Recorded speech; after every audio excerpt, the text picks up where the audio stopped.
Homeschool Mama. It's been so long, guys. The last video I posted, I had recorded it legit like almost 2 months ago, and I forgot that I had recorded it, and I posted it before posting this one, but it has been a minute. I am glad to be back with you guys. So today's video is a very exciting one. It is my 2021-2022 homeschool curriculum for the boys. Now, here I have only core subjects. I'm gonna do a separate video for arts, social studies, science, and history. Now, I have them in order, the order in which we do them throughout the day. Let's see, so the boys will start off independently here with their handwriting, explode the code, and building writers. Then I jump in and I help them with their mind builders, language arts, spelling, and math. I'm going to go ahead and turn the camera around so that I can give you guys a peek inside these curriculums. Okay guys, we are back. So this year, what I purchased was, for handwriting, was Getty Dubé Italic Handwriting Series. I purchased the complete set. Up to this point, the boys have been practicing handwriting the regular box style, and I wanted to do something to transition them into cursive. So this year, we will be doing books A, B, and C. I'm gonna give you a look through. The first one is extremely simple. It's got front and back, so it's 65 pages.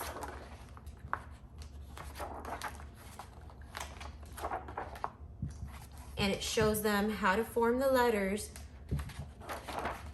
in an italic handwriting, so it'll be easier to transition to cursive.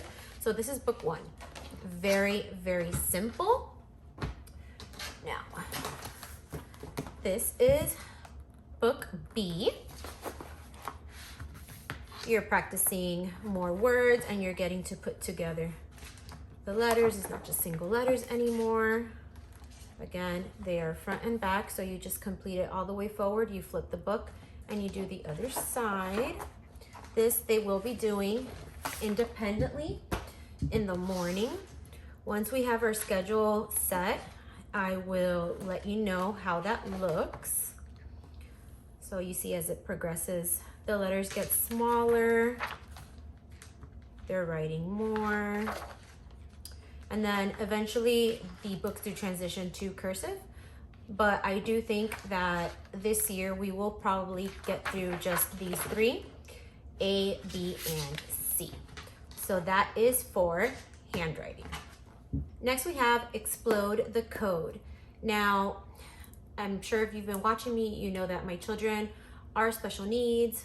They are going into 2nd and 3rd grade this year, but their levels are not quite there at 3rd grade. And we did start Explode the Code late in last year, so we are on book 2.5.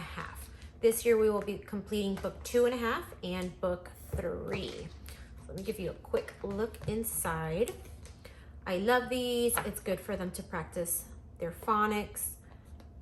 Just great for review. And again, the idea with this is that they will do this independently in the morning while I'm getting things together. Breakfast, I'll probably do these while they're in their PJs still, honestly. And that'll give me a chance to get things done, look over different curriculum and what has to be done for the day. And then we'll go ahead and they'll do their chores, make their bed, get dressed. And I will come and help them with the rest of the school day. So Explode the Code, 2.5 and 3. Now, this is Learning Without Tears, Building Writers. This is something that we did for the first time last year. So again, they could probably be a little more advanced. But again, my oldest, the one going into 3rd grade, he really does struggle with independent writing. That's why I found this curriculum last year and I decided to go with it. This is level B. I did purchase the whole set. So we'll see how long it takes us to go through everything, but I assume that we will just do book B this year, because this is not something that I plan to have them do every single day, maybe 1 to 2 times a week.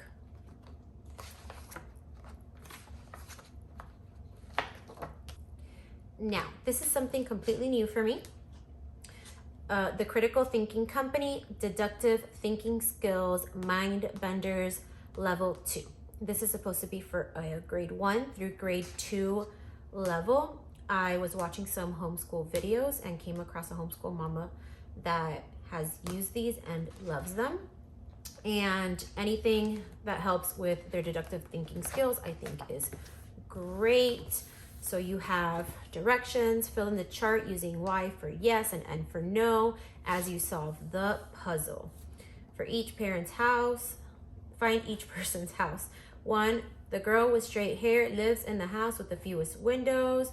So you have to go and you have to mark it off. And the boy with the cap lives in a house with 1 more window than the curly haired girl's house.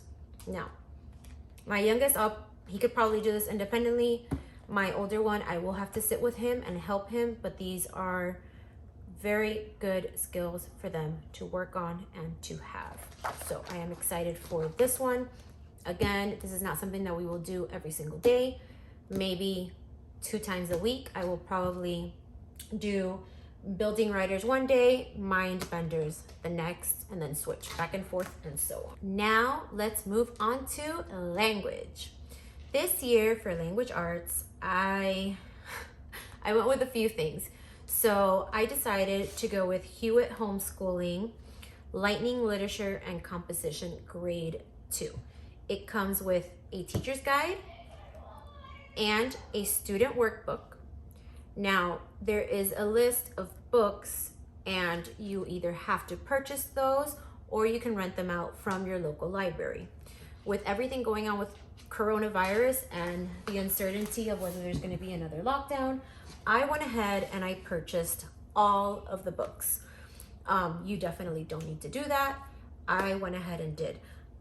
It's a lot of books, so I am not going to go ahead and show you every single book in this video, but I will be doing a separate video just to go over this curriculum and give you a peek inside all of the books. So for each week, you're working on 1 book.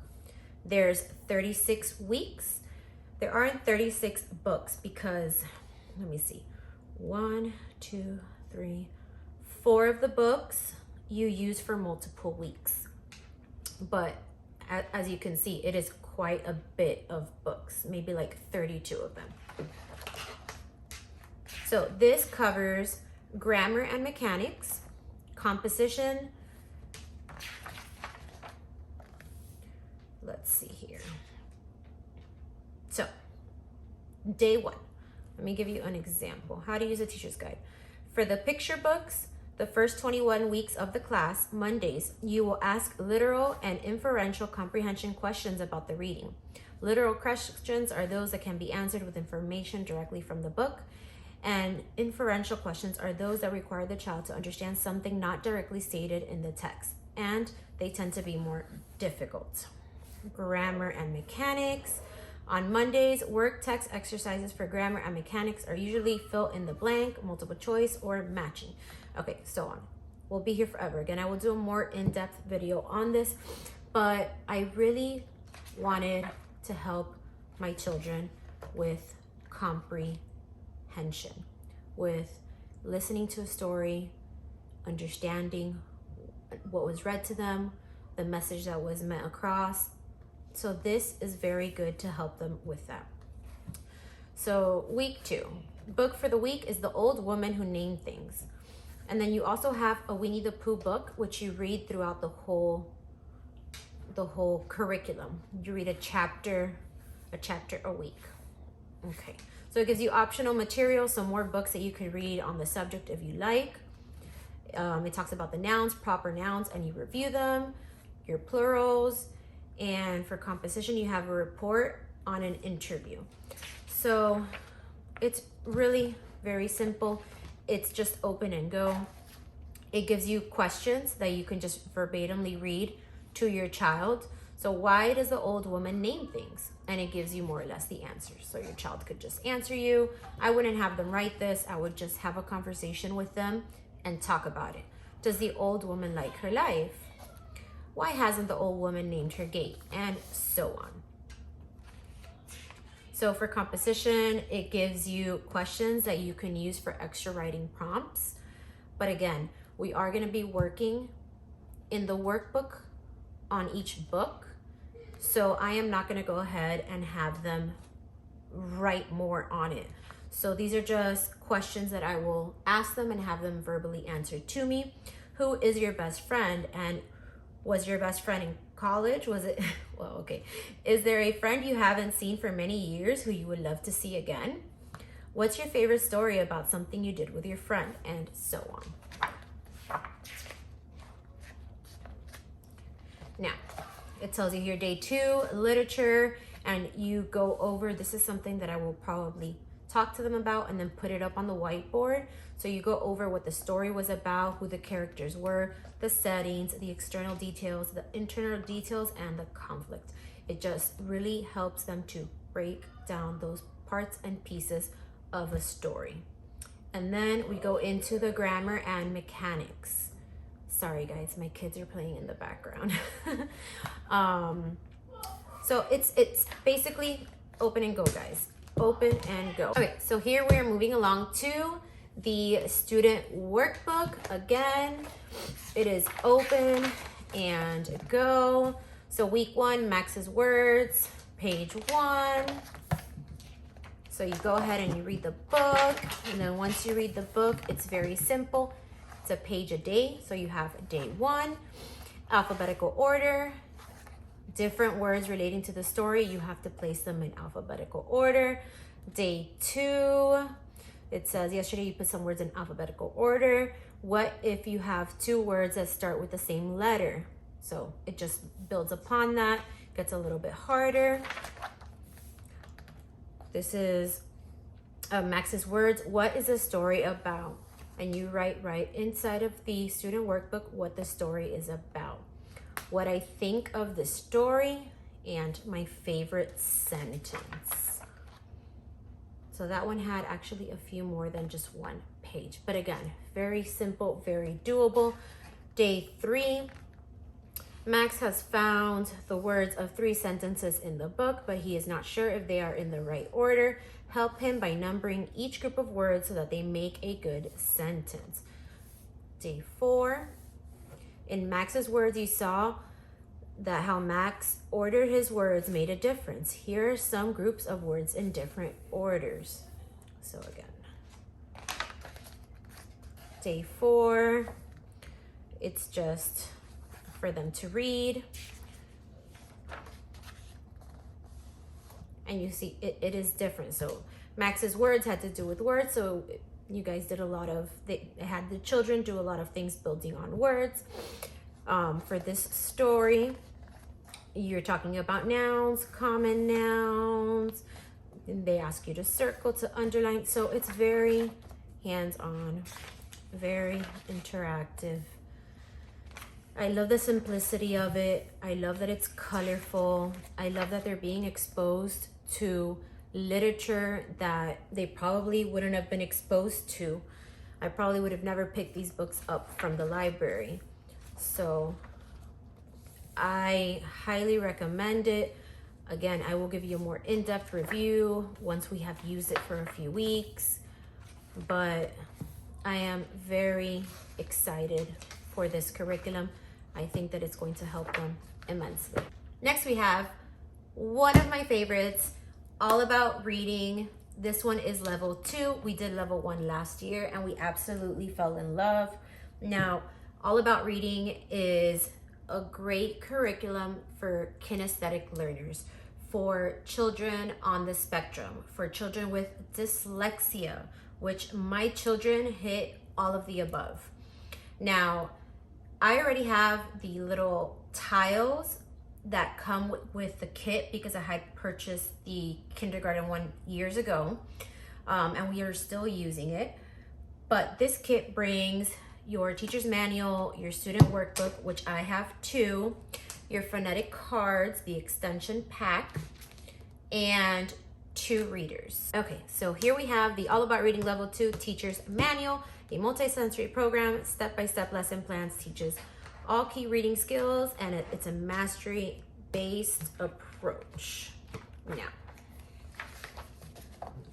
what do you need? You need your student pack. Either way, even if you have the old pack, your new kit will come with the new phonogram cards, syllable tags, and stickers for level 2 because it does not come in the previous packs. You will get 2 readers, and again, if you don't have the letter tiles and the magnetic whiteboard, you would have to purchase that. It doesn't come in this kit, or you can use their application. I have not used it, but I heard it is great. Other materials you will need: scissors, stapler, 2 baggies. What I like to do is that I like to create a composition notebook just for All About Reading, and we kind of notebook on there. So any of these activities that we have to cut and paste, we do it on there because the kids love to go back to it. So it has here for you to test what level your child is on. It talks about the progress chart, which I'll give you guys a peek in it in the workbook now. Each student has a little progress chart, and as they complete a lesson, they get a sticker all the way up to the end. It's a great motivator to have them keep on working. Okay, let's just get through all this. So you have your phonetic cards that you should review every day, your letter tiles, and this is something new that I didn't have that came here, the reading syllable tags. So it says here, take out the laminated syllable tag sheet and separate them, apply the magnets to the back of the syllable tags. So I guess we will be using these when we use the magnetic tiles.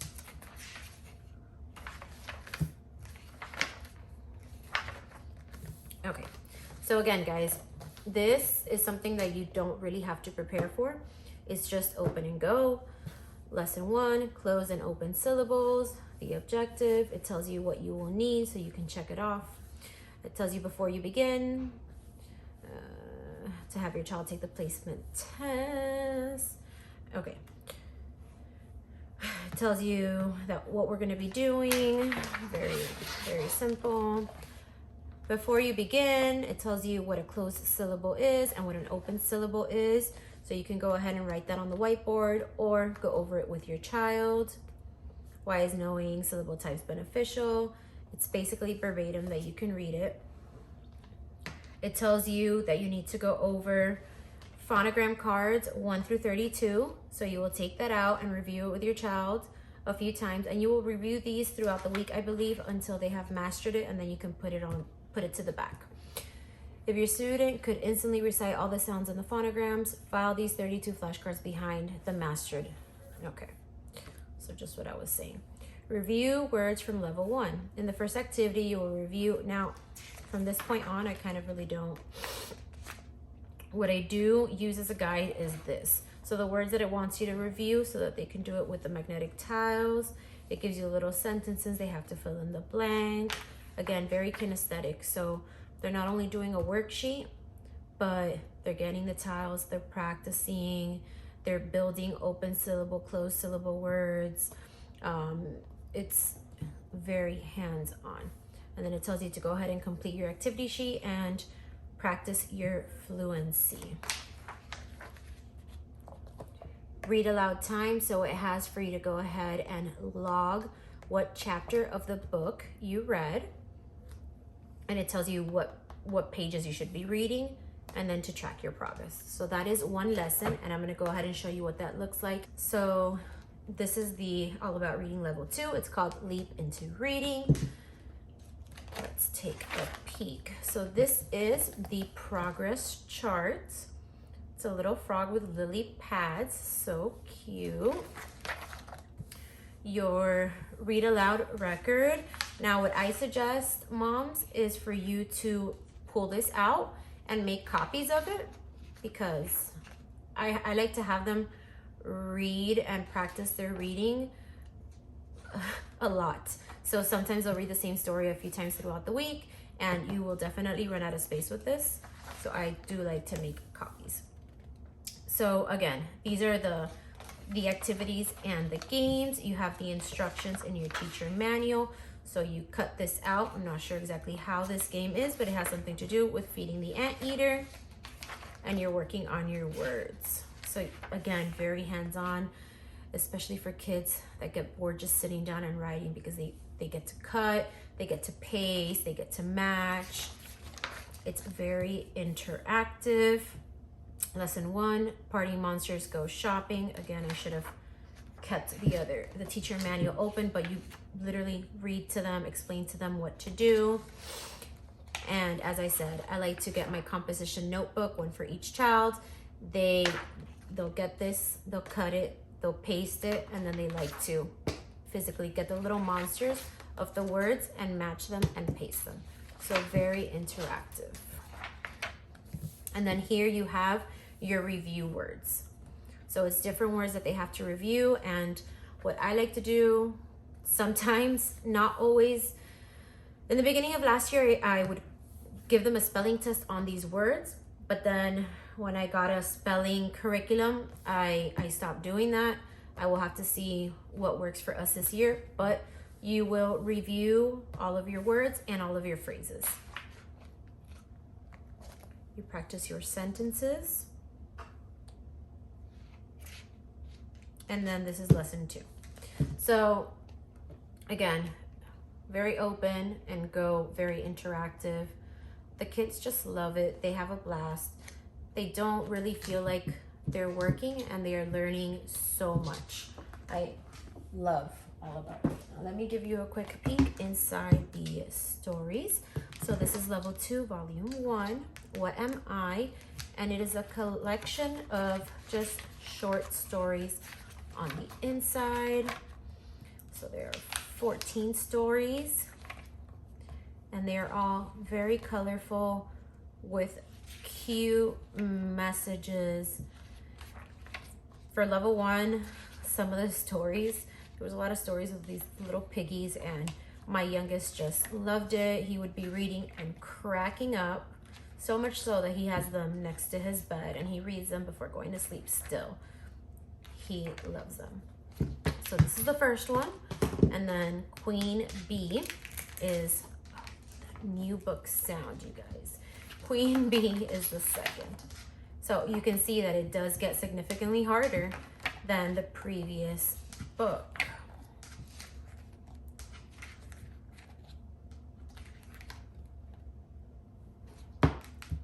So fun. Here is the level 2 student pack. I will just give you a quick peek inside some of the words.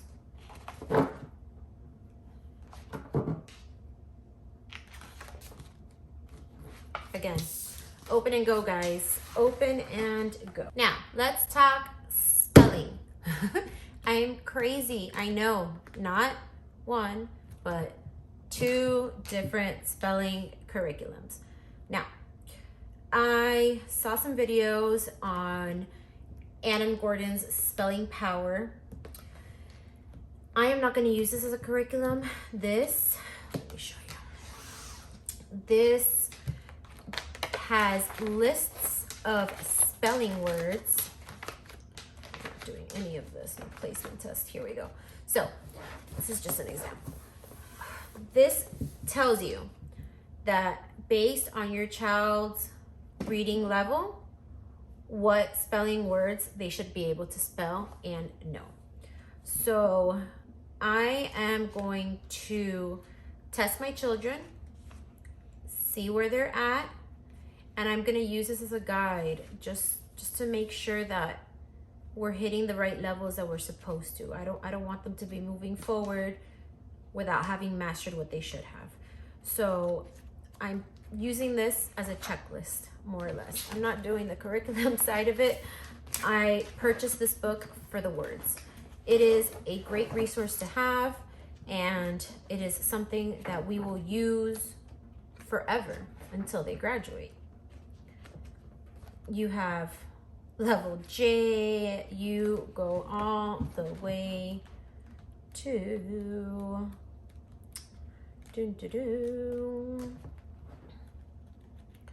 well, I'm guessing it's Z. So you go all the way to the end and so forth. It's a great resource. If I have any questions on anything with spelling, I can always just refer back to this book. Not colorful, not pretty, but function. And here we have Horizon Spelling, our core spelling curriculum. Now, we are a secular family, and this is not a secular curriculum, but I really do like the style of this curriculum. It's very colorful and engaging. This is a spelling and vocabulary dictionary that it brings for the children. It comes with a teacher's guide and a student workbook. So let me go ahead and give you a peek inside the teacher's guide. So it talks about, let's look at the weekly schedule. Day 1, you assess your students' knowledge and introduce words. So the neat thing about this curriculum, it's different in a way that on day 1, you are testing them right off the bat. And I'll show you that in a minute. You test them right off the bat. You see what they know, where they're at. They practice those words, and then you can retest them. So day 2, you examine and explore words. Day 3, you look at context and the meaning of the words. Day 4, you apply your understanding of the words in writing. And day 5, you assess and evaluate your progress. Again, I don't think it's the lesson plan is 100% necessary. This is something that you can really kind of do on your own, especially at this 2nd grade level, but it is good to have. Now, let me give you a peek inside. Here it has just some manuscript practice. Okay, so lessons 1 through 5. So I will read out the words for the week from the teacher's book. It's 17 words. Whatever they get wrong, we have to do the corrections, which I think it's a great skill to then put up the correct spelling of the words on the board and have them check on their own work and do the corrections themselves. And then we practice the words. So that is day 1. Okay. The words for the week, you have them here, and you need to write 2 sentences using your spelling words. And you have to practice your spelling words. Don't forget your working words. So it has 2 types of words. It has working words and spelling words. So for example, the spelling words are batter, rubber, butter, ladder, hammer, rabbit, pizza, letter, lemon, water, mommy, daddy, middle, cattle, bitter. And then your working words are September and Monday. So then here it says, write the words for each pattern. For TT, so you would be writing batter, butter, letter, and then bitter, cattle. And then here you have for BB, for DD, and so on. Write your working words. So you practice your working words. And write your working words in your spelling dictionary. Spelling dictionary, you have a space here in the back, and you're supposed to find where your working words go. So here we have September and Monday, so we would find S. Let's just do it Monday. So we would find M for Monday, and we would write in our working word, Monday. Eventually, by the end of the curriculum, this will all be filled out. Okay, so lesson 2. You draw a line to match the clue to its answer. So a month, you gotta match it to September. A fruit, you gotta match it to lemon, and so on. Write the word for practice. So you're writing the word to match it in the picture. Find the spelling words in the story and circle them with your pencil. Down here, you're writing the words that you found on the lines. And then down here is a little Bible story. So again, we will just scratch that out. I feel like it has so much good context within this curriculum that the little tiny bit that they do put of a Bible story or, you know, faith-based, I can just go ahead and scratch it out, and it doesn't really, it doesn't make the curriculum any less great for our family than what it is. So here again, you're practicing your words. Our family makes a pizza, so you're writing a story with the words, and then your spelling test at the end. So you have a lesson a day for 5 days. It is so hands-on. The kids are not just trying to memorize the words, they are working with the words, they're building with the words, they're matching with the words. So I have a feeling that this will be great. I really do hope that it will help them grasp and memorize how to spell these words by the fun, different ways that they're actually practicing it. You know, they're not just copying it on a paper. So we will see. I will let you guys know how this goes a little bit down the year, but I'm very excited for it. Now, lastly, we have math. This is Horizons Math. Now, this is nothing new, guys. I have talked about this in past videos, and if you have been watching, you know that with math, we work it on a weird schedule where we had switched curriculums midway through the year, and I thought it was important to start with the math curriculum from the beginning. So we have been doing Horizons for a few years now, and the way that it works is that so last year we did grade 1, the second book, and we did grade 2, the first book. Now we didn't finish the whole first book, and I'm gonna explain to you why. I have friends that are in the public school system. Now let me know about your school system and how it works. But my kids are special needs, and this is advanced. So in the beginning of second grade, these kids are already multiplying 10 times 8, 9 times 5, 10 times 3, and there was no way. We were still working on mastering these big subtractions and big additions and money and everything else. So I thought it was going to be too overwhelming to bring in the multiplication last year. Now I am bringing it in this year. So the goal for this year is to finish, it's only a little bit of it, finish the book 1 and move on to book 2. But here's my thing.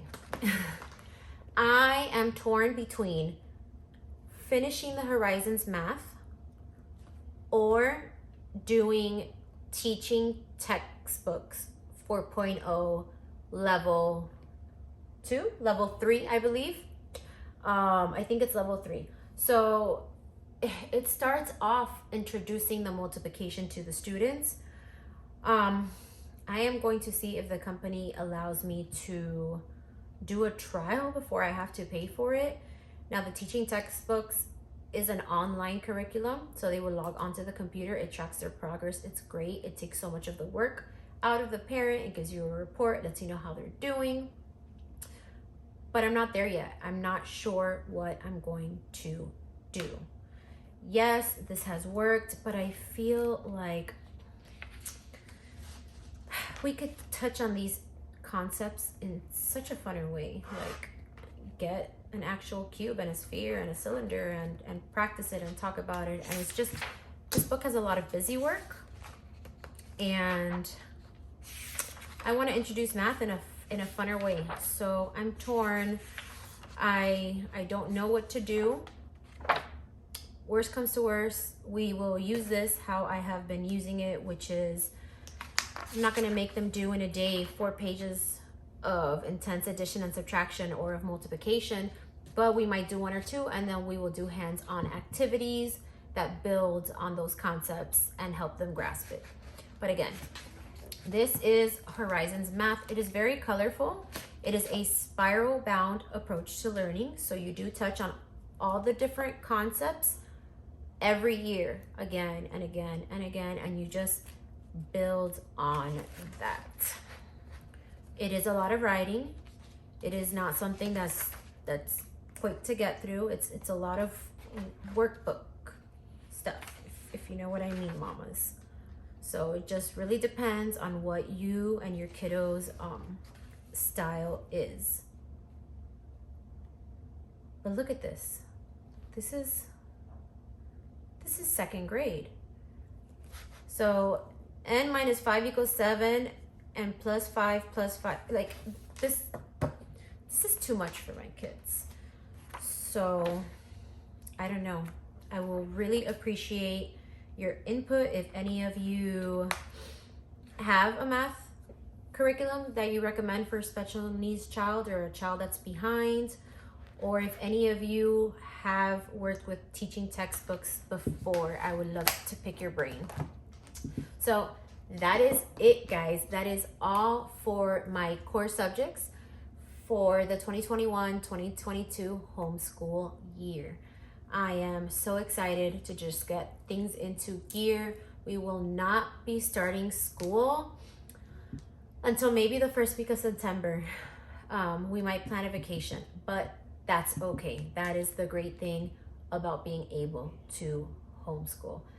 Thank you so much for watching, mamas. I hope you have a great day. Till next time. Bye.